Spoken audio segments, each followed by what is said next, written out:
17 years after its original release, The Lion King returns to the big screen in 3D. Hakuna Matata. After narrowly escaping a deadly stampede that kills his father, Simba, with the help of his friends, return to confront his evil Uncle Scar. It is time. Taking his rightful place in the pride as king, Simba triumphs in this reimagination of the animated Disney classic. Lion King 3D. James, you've just seen it. What do you think? Reflected against the glory of my childhood mind's eye, Lion King holds up remarkably well. It's actually quite bittersweet to see The Lion King in the theaters because it reminds you just how good of an animation house Disney used to be. Literate, whip-smart lyrics, top-notch voice talent, this gorgeous painterly animation.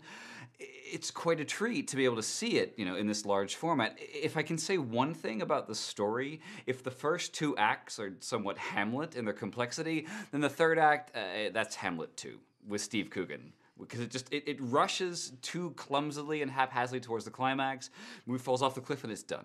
Right? So it narratively, it perhaps doesn't hold up quite so well, but as an experience to go to the theater, it's a treat to see it on the big screen again. It's also quite touching to see the kids are experiencing it for the very first time. All right, so I mean, I've seen Lion King in the theaters. I've seen it on DVD. I guess my question for you is, do I need to see it in 3D? No, I don't think you do. Because these movies were drawn in a certain way.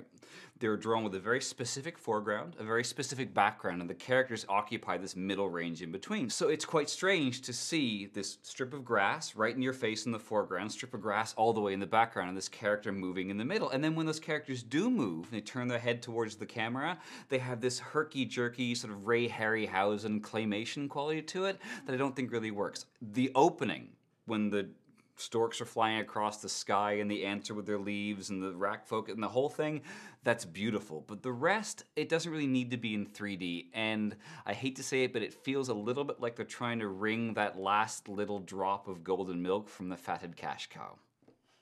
Wow. Yeah, that's all I really have to say about it, so I'm gonna take it to a vote. 3D problems aside, it really is a treat to catch it in the theater one more time, and for that reason alone, it's a see it.